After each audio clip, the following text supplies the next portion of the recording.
नमस्कार, मैं प्रवीण कुमार। आप सभी का स्वागत है हमारे यूट्यूब चैनल मिशन एजुकेशन में। और आज हम डिस्कशन करेंगे प्रतियोगिता परीक्षा के संबंध में। देखो, प्रतियोगिता परीक्षा के संबंध में सभी की स्ट्रेटजी अलग अलग होती है, सभी के थॉट अलग अलग होते हैं और सभी की आइडियोलॉजी भी अलग अलग होती है। बट कुछ बेसिक्स चीज़ें होती हैं जिनका हम सभी को ध्यान रखना होता है, क्योंकि यदि हम बेसिक्स चीज़ों को ध्यान में रखते हैं तो चीज़ें हमारे लिए थोड़ी आसान हो जाती है। और यदि हम बेसिक्स चीज़ों को इग्नोर करते हैं तो आगे चीज़ें हमारे लिए थोड़ी मुश्किल हो जाती हैं, क्योंकि प्रतियोगिता परीक्षा में कभी भी सफलता और असफलता एक कारक के ऊपर निर्भर नहीं करती। इसके पीछे कई सारे कारक काम करते हैं, क्योंकि जो प्रतियोगिता परीक्षा होती है वो कभी भी सिंगल स्टेप नहीं होती, वो हमेशा मल्टी स्टेप होती है। अर्थात इसमें आपके सभी स्टेप्स आपके ठीक होने चाहिए, क्योंकि एक भी आपका स्टेप यदि गलत होता है तो वो एक स्टेप आपको सफलता से मीलों दूर ले जा सकता है। तो इसलिए ज़रूरी है कि आपके सभी स्टेप्स आपके ठीक हो और बेसिक्स आपका बिल्कुल ठीक हो। मैंने कई सारे विद्यार्थी देखे हैं जो अक्सर शिकायतें करते हैं कि क्वेश्चन पेपर थोड़ा टफ आ गया, क्वेश्चन पे मैंने टिक किया था बट मैं सर्कल को डार्क करना भूल गया, आउट ऑफ सिलेबस आ गया, एट दैट टाइम थोड़ा कंफ्यूज हो गया। तो ये बहाने किसी काम के नहीं होते। एक गज़ल है दुष्यंत कुमार की मेरी याद आ रही है कि हमको मालूम है जन्नत की हकीकत, लेकिन दिल को बहलाने के लिए गालिब ख्याल अच्छा है। तो दिल को बहलाते रहिए और अपने आप से झूठ बोलते रहिए, और इसी झूठ बोलने में, बहाने बनाने में आपकी एज लिमिट कंप्लीट हो जाएगी और आप वहीं खड़े मिलोगे जहाँ से आपने शुरुआत की थी। तो मेरे कहने का मतलब ये है कि यदि आप किसी प्रतियोगिता परीक्षा की गंभीरतापूर्वक तैयारी करते हो और आपको सफलता प्राप्त करनी है तो कुछ बेसिक्स चीज़ों का आपको ध्यान रखना है, वो मैं आपको बता रहा हूँ। देखो, सबसे पहले आपको क्या करना है, सबसे पहले उस संबंधित परीक्षा के पेपर पैटर्न को आपको समझना है। अर्थात उसमें नंबर ऑफ क्वेश्चन कितने हैं, टाइम पीरियड कितना है, और निगेटिव मार्किंग है अथवा नहीं है, और अगर निगेटिव मार्किंग है तो फिर वो कितनी है। तो एक बार पेपर पैटर्न को अच्छी प्रकार से जब आप समझ जाते हो तो फिर आपको सिलेबस के ऊपर काम करना है। सिलेबस आपको मार्केट से मिल सकता है और आप साइट पे जाके खुद डाउनलोड भी कर सकते हो। तो सिलेबस जब आपके हाथ में आ जाता है तो फिर आपको करना क्या होता है, उस सिलेबस को आपको ध्यानपूर्वक एक पेज पर लिखना होता है। देखो, लिखने का फ़ायदा ये होता है कि लिखते लिखते वो सिलेबस आपको याद हो जाता है, और लिखने के बाद में फिर 2 बार आपको उसे केयरफुली रिवाइज भी करना है।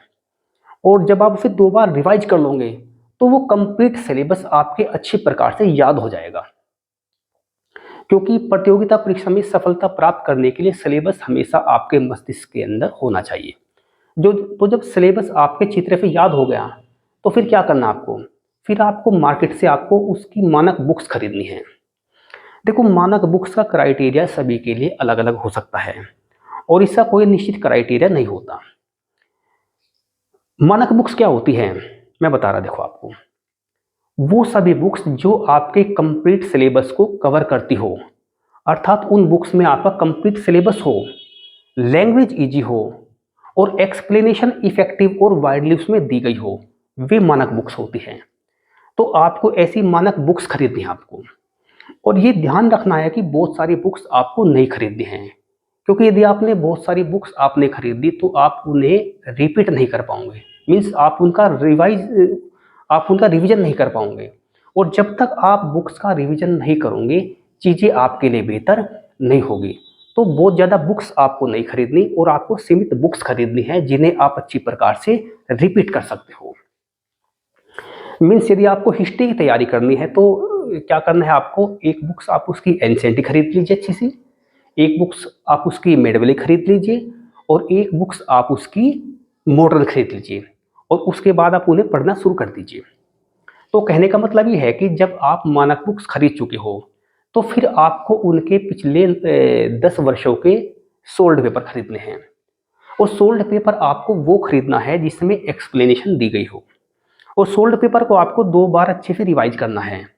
उसे रिवाइज करने से लाभ क्या होगा कि आपका माइंड सेटअप हो जाएगा, आपको पता चल जाएगा कि क्वेश्चन का स्टैंडर्ड क्या है, किस टाइप के क्वेश्चन पुटअप होते हैं, और किस टॉपिक्स में से क्वेश्चन ज़्यादा आते हैं और किस टॉपिक्स में से क्वेश्चन कम आते हैं। और कुछ टॉपिक्स ऐसे भी होंगे जिसमें से कभी क्वेश्चन रिपीट होते ही नहीं, और कुछ टॉपिक्स ऐसे भी होंगे जिसमें से क्वेश्चन हर साल रिपीट होते हैं, कुछ टॉपिक्स ऐसे होंगे जिसमें से क्वेश्चन 5 वर्ष बाद रिपीट होते हैं। तो इस प्रकार से आपका माइंड सेटअप हो जाएगा। तो जब आपका माइंड सेटअप हो जाएगा तो फिर आपको उन मानक बुक्स को आपको पढ़ना है। एक बार आपको उसे मूल रूप से पढ़ना है और एक बार उसे आपको रिवाइज करना है। जब आप मानक बुक्स को आप रिवाइज कर लो, फिर क्या करना है आपको, फिर आपको उनके प्रैक्टिस सेट सोल्व करने हैं और 2 बार ही आपको प्रैक्टिस सेट भी रिपीट करने हैं। तो कम से कम 2 बार आप मानक बुक पढ़ते हो और 2 बार आप प्रैक्टिस सेट उनके सोल्व कर देते हो। तो यदि आप इतना कुछ कर लेते हो तो आपके परीक्षा में सफलता प्राप्त करने के चांसेस बढ़ जाते हैं। और यदि आप बुक्स को आप 3 बार पढ़ लेते हो और प्रैक्टिस सेट को भी आप 3 बार रिवाइज कर लेते हो, तो फिर मैं आपको लगभग लिख कर दे सकता हूँ कि आपका सिलेक्शन कोई रोक नहीं पाएगा। आप ये मत मानना कि भाई इस वर्ष परीक्षा होनी है, मुझे इसमें सफलता प्राप्त करनी है, आप प्रयास कीजिए। बट यदि इस वर्ष यदि आपको सफलता नहीं मिलती तो नेक्स्ट जो परीक्षा होगी, क्योंकि तब तक आप 2-2, 3-3, 4-4 बार आप प्रैक्टिस सेट्स को और टेक्स्ट बुक आप रिपीट कर लेते हो, तो नेक्स्ट जो परीक्षा होने वाली है उसमें डेफिनेटली सिलेक्शन आपका हो जाएगा और कोई भी आपका सिलेक्शन रोक नहीं पाएगा, ये दावा मैं करता हूँ। तो इन सारी चीज़ों पे आपको काम करना है, इन बेसिक्स चीज़ों का आपको ध्यान रखना है और इन स्टेप्स का भी आपको ध्यान रखना है। आज के हमारे वीडियो में बस इतना ही। अगर आपको हमारा वीडियो अच्छा लगा हो तो प्लीज़ लाइक कर दीजिएगा और सब्सक्राइब करना बिल्कुल मत भूलिएगा। और हाँ, कमेंट बॉक्स में अपने सजेशन दीजिए, अपनी एडवाइस दीजिए और मैं आपके एडवाइस की, मैं आपके सजेशंस की प्रतीक्षा करूँगा। आज के लिए बस इतना ही, शेष फिर कभी। धन्यवाद।